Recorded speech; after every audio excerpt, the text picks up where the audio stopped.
Hi, my name is Emma, and I wanted to take some time today to share my testimony of how God has worked in my life. So, growing up, I was brought up in a Christian household.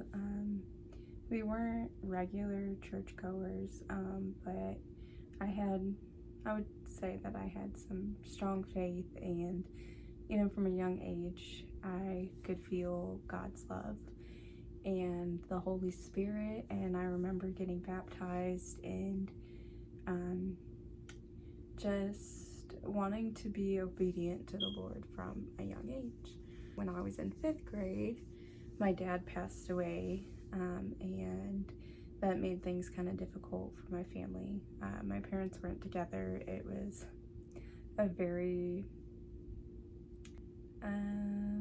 different situation, but my dad wasn't in my life at the time, so he passed away, and we kind of stopped going. It was just really difficult for my mom to, get out of the house and stuff. Even though they weren't together, it was still hard for her knowing that her children lost their father. So we kind of stopped attending like regularly. We'd go every so often or like on holidays. That led into my high school years, being like a lot of teenagers and, falling into lust and acting upon it and having unhealthy relationships. I had very low self-worth. I battled depression and anxiety and just thoughts about me not being on this earth anymore.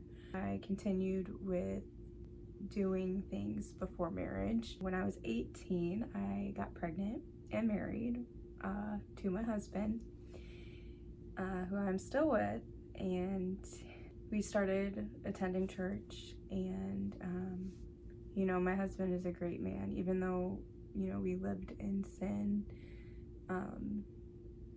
It just kind of showed to me how God had, put us together for a reason, because we are such a good team. And just, I couldn't imagine my life without him. I love him so much. We started going back to church, and we went for a couple years. And then in 2019, we moved away, like an hour away from my hometown and the church we were attending, and it was just really difficult to, go back and forth. I mean, the town we moved to was very small, so like, I honestly don't even remember if there were many churches there. I'm sure there were, but yeah, we weren't attending a church. And I had struggled with very bad postpartum depression that eventually got so bad that it almost turned into like psychosis. Like, I was having terrible thoughts. That was really scary and really hard for me to deal with, and it made me drink a lot. And me and my husband fought a lot because it's not that I wasn't a good person, but I was struggling really bad, and instead of like communicating in a way where I was like, I need help, I was almost like, why can't you see that I'm falling apart? And I would lash out on him. And I was just in so much pain and sadness, and it was a really hard, difficult time in my life. And then 2020, we all know what happened then. So that kind of just made, moving farther away from my family even harder, because not only could I not see them as much, I couldn't see them at all, on top of having postpartum depression. At that time, because I was so isolated, it was a lot easier for the enemy to sneak in and, to place thoughts in my head, like, my children would be better off without me. Also in 2020, I made a decision with my husband because we were very low on money and we were struggling, and I'm not even really sure why exactly, but we did come to an agreement that I would start OnlyFans. This is kind of like where it's hard to tell my story and open up, because that means that I have to express things that I've done wrong, and that's not easy for anybody. I don't want to carry this shame around anymore, because it's a part of my testimony. It's a part of how God has helped me and how hopefully I can help somebody else. So I did that, and eventually I got into some niches that weren't anything that I'm proud of, honestly. Domination and stuff like that. So it was just a lot of stuff that I'm just really not proud of. At one point I was reading out of a Bible telling a man how he was going to go to hell for committing adultery, which is messed up because that's literally what I was doing. But in my head, I wasn't doing anything physical. I wasn't lusting after these men. But when you are in a state like that, you really lose all common sense. You lose all morals, and yeah, it's just so, honestly, it's just so weird to even talk about, because I cannot believe that I did some of the things that I did and said some of the things that I'd said. And it disgusts me, but I'm letting it go, I'm letting it go. So basically I kept on with that stuff for a few years until my children started school, and then I wanted to stop. And then I had a dog who we had got from somebody else, knowing that he had seizures. He was a white German Shepherd, and he had very bad seizures. He would get them in his sleep, and it would be like a week where he would just get them periodically.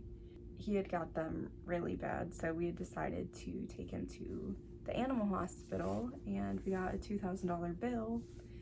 So once again, thought I was out of the game, but the enemy drew me back in, and I started getting back into the online work. Came back harder than ever, and got to a point where I put myself on other platforms and dating websites, expressed that I wanted no physical contact with these people.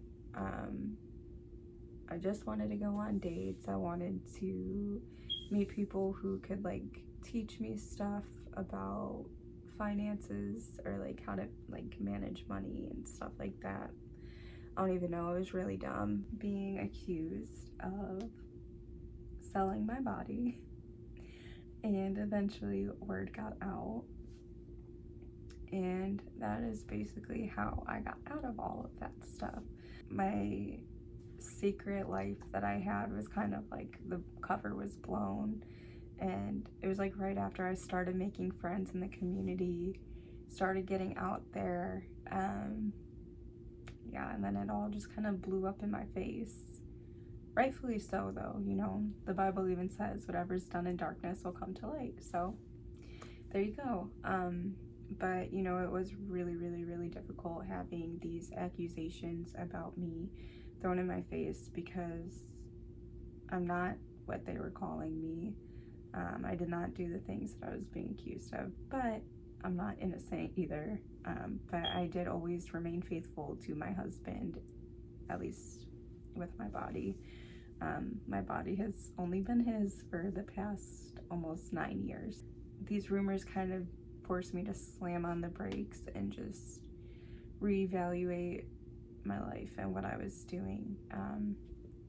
But because of all of this, like, I mean, it was a very scary time in my life. I had people in their cars waiting outside of my house. I had people yelling things at me in public, with my children too, coming up to me and asking me things. I'd have cars waiting outside at night. I was going to therapy, and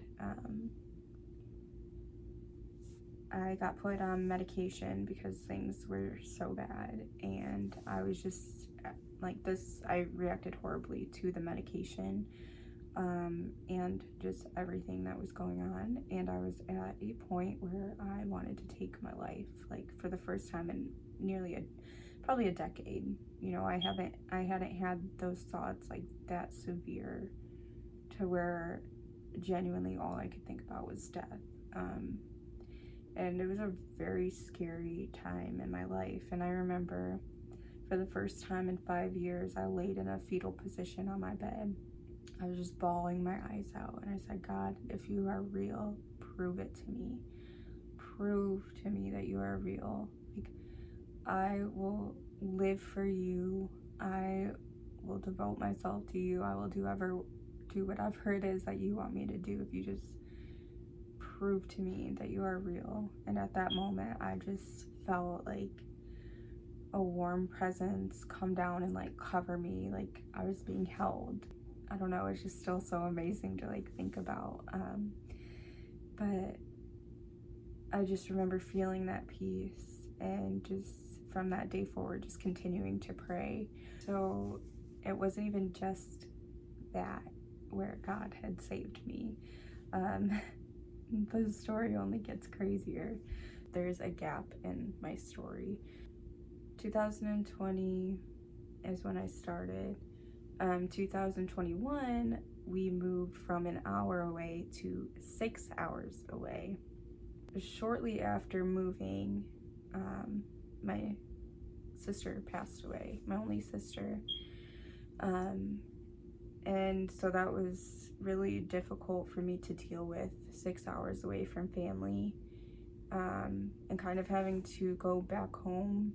You know, obviously something like that happens, and grieving is difficult. You know, when I was in a new area, I didn't have any friends. Literally, I had no friends for the first few years that we lived here, especially before my kids were in school. That kind of just made it easier for me to be online and to communicate with people, and in some messed up way, I don't even know, it just somehow helped, where I thought like, oh, this is helping me grieve. But you know, in that time, the enemy was able to sneak in again, and I really began to hate God. Like, I was angry with him.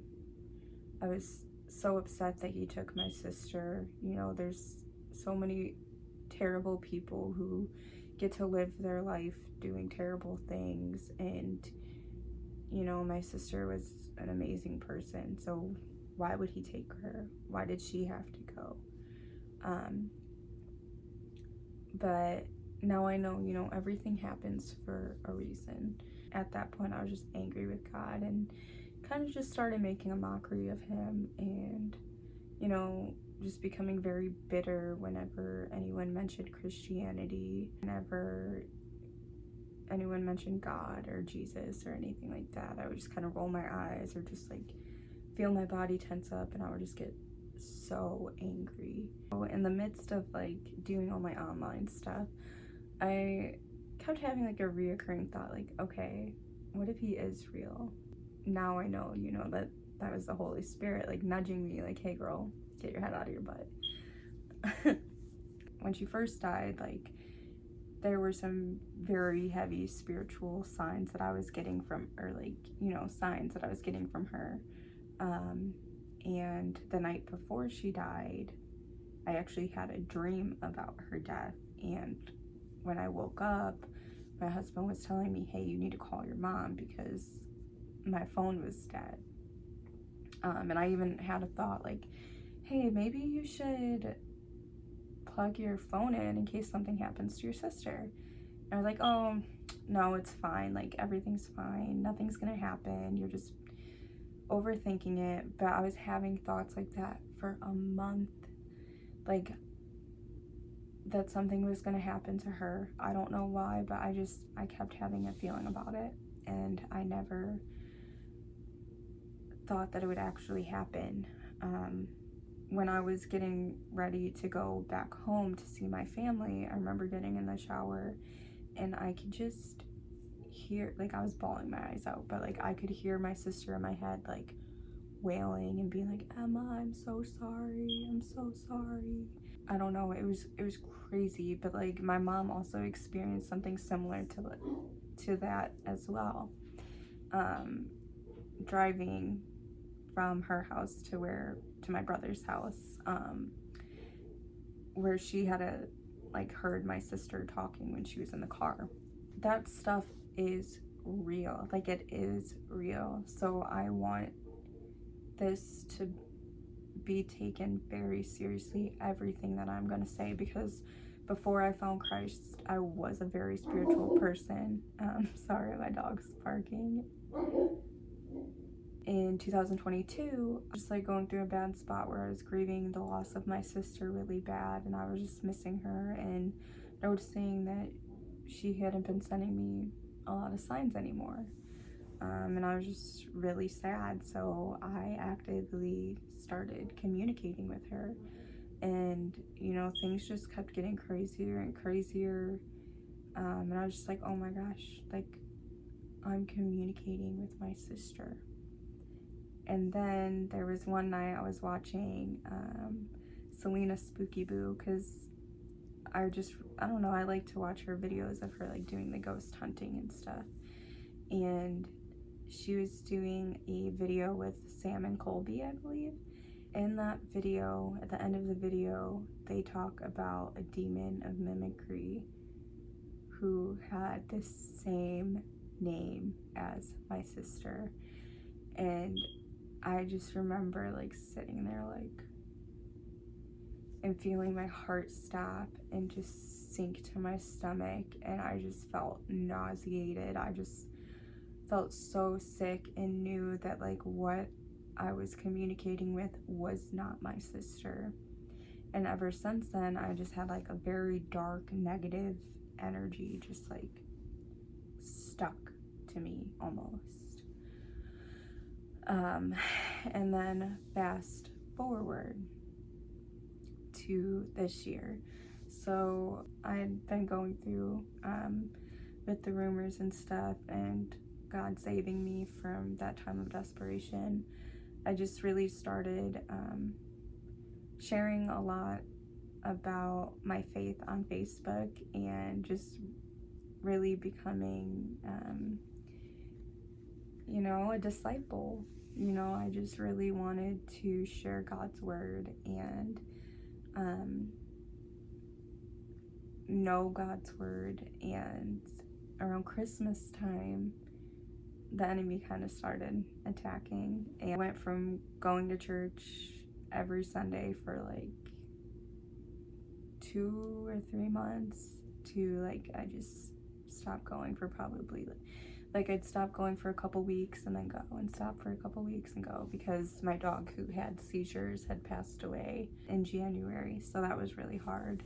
Started getting a lot of thoughts from God, like he was coming in my dreams, not like him, but like I was just getting messages through my dreams, or like I would just like get thoughts in my head that I knew were like him, kind of like he kept like urging me to do something, to like create something. So I created a small group for women, but it did not come easily. Like I had so much fear and doubt in myself. Like, I've done all of these terrible things. Who am I to be able to minister or start something like this? Or like, I have no authority.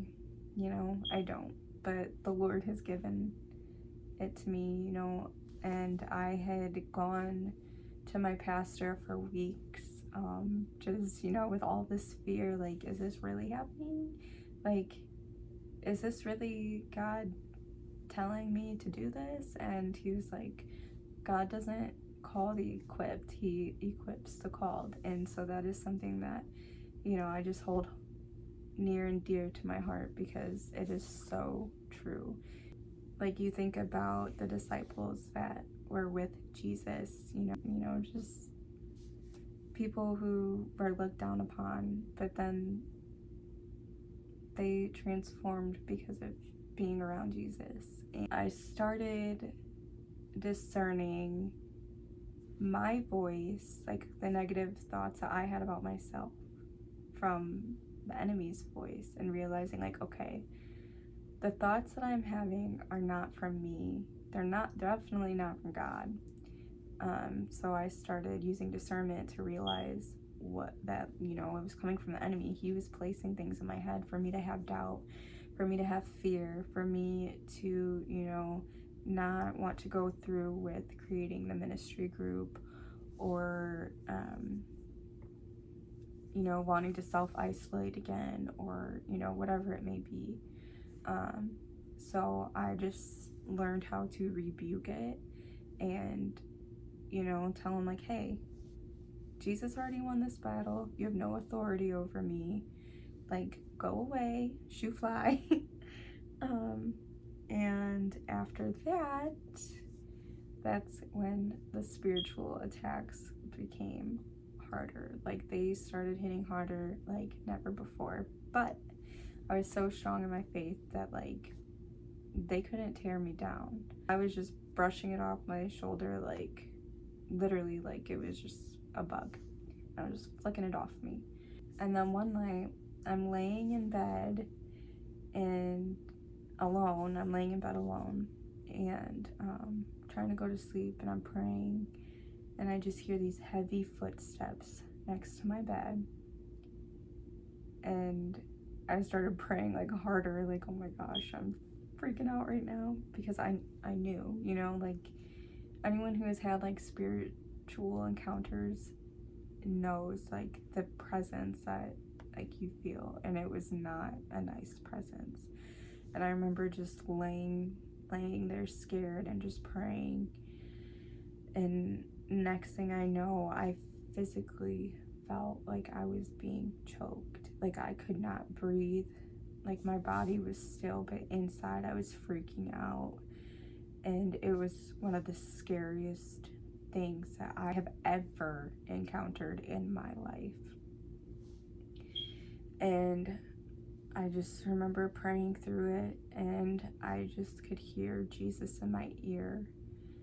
And he was like, come to me, come to me. And I was just like, oh my gosh. So I just kept praying, and then I passed out, and just when I woke up in the morning, felt peace. Like, I felt so much unexplainable peace. Like, after experiencing something like that, like, you wouldn't expect to wake up feeling so peaceful like that, but I did. And then later on in that day, I remember getting a negative thought in my head, and, like, I stopped it mid-tracks. I was like, this isn't from me. Like, this isn't me. And then in the middle of the sentence, it's like my voice dropped down, and then it finished its sentence, but it was like a scary, like, demonic kind of voice that, like, finished what it was saying. And I was just like, oh my goodness, like, God had to let me hear that and let me experience that stuff so I could know and testify how real this stuff is. And then a couple days later, I ended up going back home to my home state, and I ended up telling my best friend all about everything that I had experienced, and we used to, like, do, like, crystals and like chakras and just, like, tarot, new age stuff like that. We used to do, like, all that kind of stuff together. So I remember we were just like hanging out talking, and then out of the middle of nowhere, I just like started talking about everything that I've gone through and everything that has been happening, and she was just like, oh my gosh, like I can't believe that you've been going through all of that. Like we talk every day, and like you've never told me any of that. I was like, yeah, because I've been freaking out. But yeah, so like I was able to share that with her, and like she was just like, oh my gosh, like I can do reading the Bible and like go back to church. And literally, I'm not even kidding, like she said that, and then we hear on the wall, like we hear a smack on the wall, and she was like, that has never happened before. And then like we end up talking a little bit more, and then we go to bed. So like she went in her room, and then I like slept in like her living room, and I'm trying to like go to sleep and say my prayers, and like I heard like another noise like out in like the kitchen or hallway or something, which like sounded like something falling, or like I don't even know what it was. Like I'm laying there and I'm trying to pray, and it was like the weirdest thing ever. It was like my words were getting all jumbled up. No, the best way I can describe it is like my thoughts were like being like sucked into like a vortex. Not my thoughts, but my prayers. It was like, I don't know, like, but literally my thoughts, like it was just like trying to be pulled out, like, and I just like kept trying to pray and pray and pray, like even though like it was like getting all messed up and jumbled, like I was just like, I'm just gonna pray through it, like I'm not gonna like let it think it's winning because I'm praying. And like I could just feel like this angry energy, just like so mad that I was praying, and so mad that I had brought somebody else to God, and back to God, and like shared everything that's been going on. Like I let them in on his secret, you know. The next morning I wake up, and my friend is standing in my doorway, and she was like, something really freaky happened last night. Like we went to bed, and I'm laying there trying to pray, and it's like I couldn't pray. Like I could just like something like grabbed my leg, like just like something like super angry that I was trying to pray. And I was just like, we experienced the same exact thing, which is just crazy to me.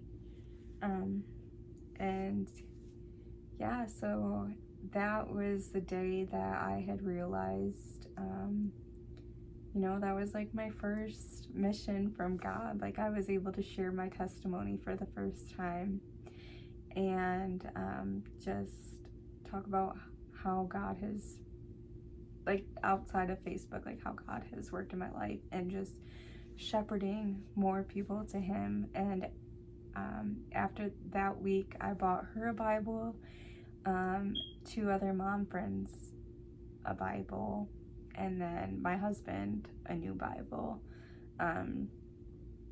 So it was just really cool to see how like God was actively working through me. And it took me a little bit to get started on my women's group. But another crazy thing that happened, so I was at a Lauren Daigle concert, and there was a girl who went up on stage, and the name of her song was the same name as my group name. But she had shared how she had lost both of her parents that year, and how they would sing that song during her mom's treatments. And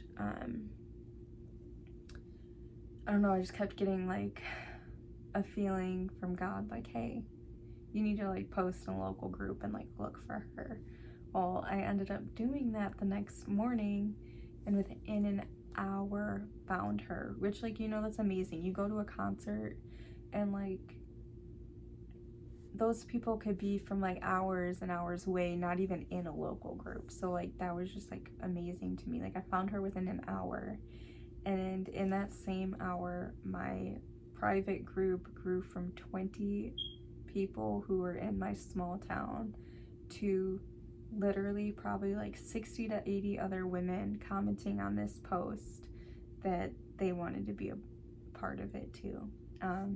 So my group is now standing at, I think, 115 members.